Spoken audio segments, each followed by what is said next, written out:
Nemůžu jenom chodit. Takže neslyšíš, jo? Ne, vole, neslyším vás. Pojďte, buď tichá teďka. Bezpečnostní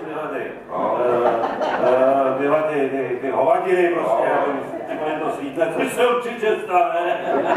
Já vím, že mám smůlu celý život. Takže půjdeš se mnou. Ještě vím, že my to vystoupíme. Hele, takže, tam jak si vylez. No. Nevadí, že říkám jenom tobě, protože v tomhle tam se říct jenom ty.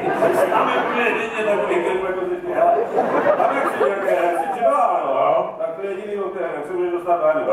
No, takový ty věci jako tohleto, obě by, jako, nebyl vzduch nebo co? Jo, tak ti tady si dělají ta věc, jo, si dáš na držku. Ale dejkáš do boka. Nejdřív, to děláš sobě. Pak to děláš až to někomu, kde dávalo někdo to přistoupí. No, to je celý prostě. Tohle to je ekonomika, teďka tady bude pro biznes, jo?